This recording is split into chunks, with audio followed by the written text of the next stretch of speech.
Shin Tae-yong akan melakoni laga spesial ketika timnas Indonesia menghadapi Bahrain pada Kamis, 10 Oktober 2024, malam waktu Indonesia Barat. Ini adalah laga ke-50 STY menangani skuad Garuda, yang akan digelar di Bahrain National Stadium. Timnas Indonesia telah mengawali putaran ketiga kualifikasi Piala Dunia 2026 dengan impresif, meraih 2 poin dari 2 kali bermain imbang melawan Arab Saudi dan Australia. Menjelang lawatan ke Bahrain dan Cina, 2 pemain anyar, Maes Hilgers dan Eliano Reijnders, sudah bisa dimainkan, memberikan suntikan tenaga baru. Sejak ditunjuk pada 28 Desember 2019, Shin Tae-yong membawa timnas Indonesia ke arah yang lebih baik, mengangkat posisi mereka dari peringkat 173 ke 129 di ranking FIFA. Meski belum berhasil mempersembahkan trofi juara, STY sukses meloloskan timnas Indonesia ke putaran ketiga kualifikasi Piala Dunia untuk pertama kalinya dalam sejarah. Debut STY sebagai pelatih timnas Indonesia senior terjadi pada Mei 2021, berakhir dengan kekalahan 1-3 dari Oman dalam pertandingan persahabatan di Dubai. Debut resminya terjadi pada 3 Juni 2021 melawan Thailand, berakhir imbang 2-2. Kini, pertandingan melawan Bahrain menjadi kesempatan bagi timnas Indonesia untuk terus menunjukkan performa impresif dan memperbaiki posisi di grup C. Perjalanan timnas Indonesia di babak kualifikasi Piala Dunia 2026 ronde 3 akan dimulai pekan ini. Pastikan Anda tidak melewatkan aksi Rizky Ridho dan kawan-kawan. Coach Shin Tae-yong telah mengumumkan 27 nama pemain yang dibawa untuk bertanding ke Bahrain dan Cina. Para pemain kini sedang bersiap di Bahrain jelang laga tanggal 10 Oktober mendatang. Jadwal Timnas Indonesia. Kamis, 10 Oktober 2024, Bahrain versus Indonesia, pukul 23 WIB di Bahrain National Stadium.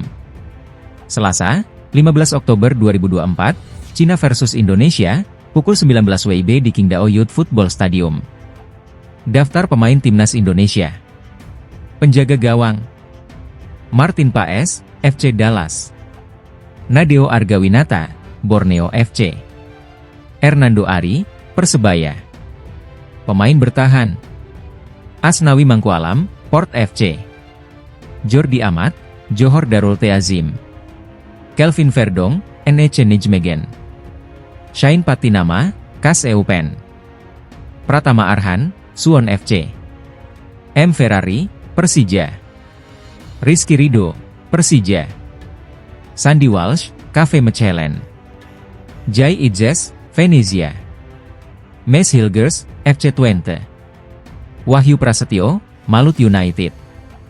Gelandang: Tom Haye, Almere City. Marcelino Ferdinand, Oxford United. Ricky Kambuaya, Dewa United. Nathan Choyaon, Swansea City. Ivar Jenner, FC Utrecht. Eliano Reijnders, PC Zwolle. Penyerang: Ragnar Oratmangon, FCV Dender.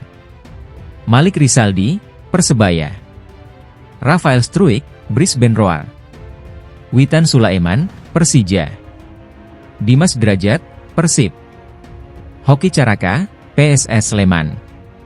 Egy Maulana, Dewa United. Beberapa pemain yang baru saja dinaturalisasi seperti Maes Hilgers dan Eliano Reijnders juga turut dipanggil. Meski mengalami beberapa cedera, semangat untuk membawa Indonesia lolos ke putaran final Piala Dunia tetap membara.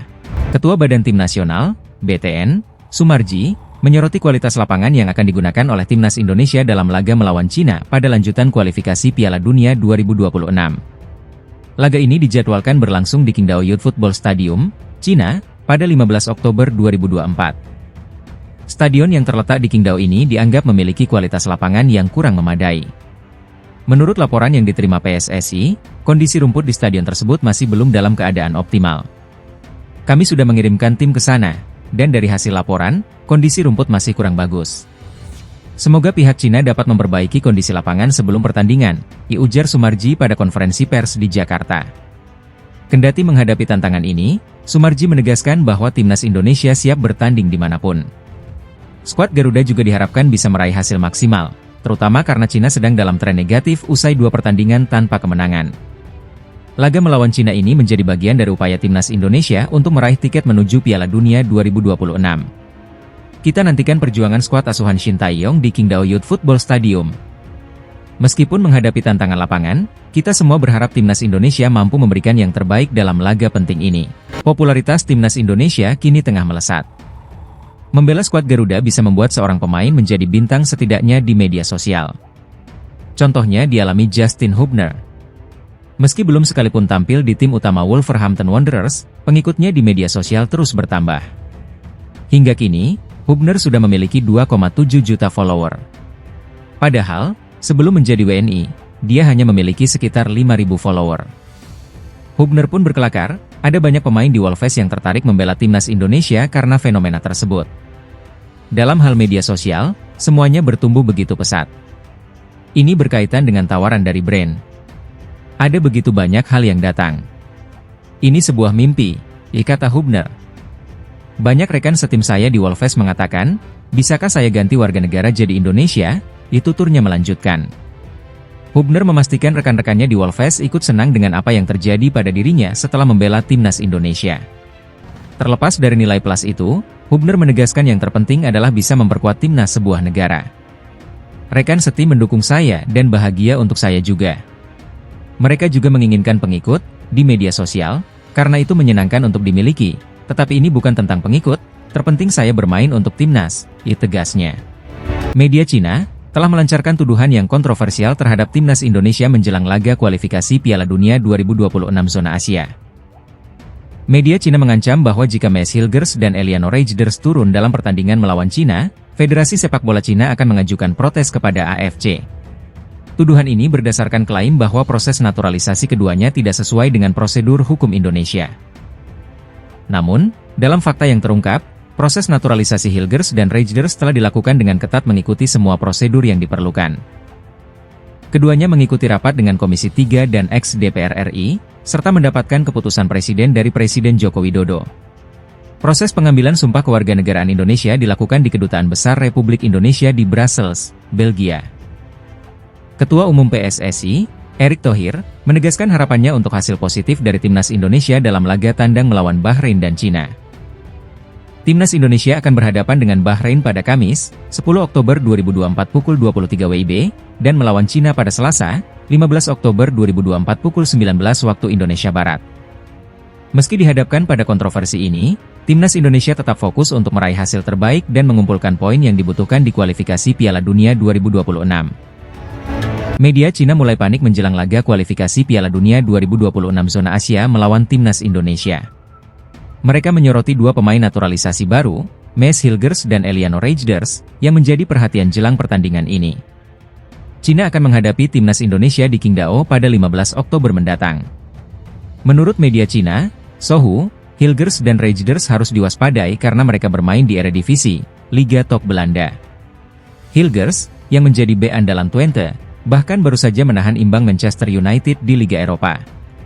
Timnas Indonesia, di bawah asuhan Shin Tae-yong, sebelumnya mengejutkan dunia dengan menahan imbang Arab Saudi dan Australia di pertandingan awal kualifikasi. Kini, dengan tambahan Hilgers dan Reijers, kekuatan skuad Garuda dinilai meningkat 2 kali lipat. Pertandingan Cina melawan Indonesia diprediksi akan berjalan ketat. Media Cina memperkirakan laga pada 15 Oktober mendatang akan menjadi pertarungan yang sengit. Kiper FC Dallas, Martin Paes, punya kebiasaan baru saat bergabung dengan timnas Indonesia. Sebelum memulai sesi latihan, Paes selalu menemui pelatih Shin Tae-yong terlebih dahulu di kamar hotelnya. Kami mengobrol dengan baik, tentu saja dengan para penerjemah, tetapi kami menetapkan standar yang jelas untuk latihan dan pertandingan, ujar Paes seperti dilansir dari laman resmi FC Dallas. Paes akan memperkuat timnas Indonesia dalam 2 laga penting kualifikasi Piala Dunia 2026 zona Asia, melawan Bahrain pada 10 Oktober dan Cina pada 15 Oktober 2024. Pemain berusia 26 tahun itu merasa sangat senang menjadi bagian dari skuad Garuda, dan merasakan sambutan hangat dari rekan-rekannya. Paes mengakui pentingnya membangun kedekatan dengan tim karena dalam waktu dekat mereka akan menghadapi pertandingan besar.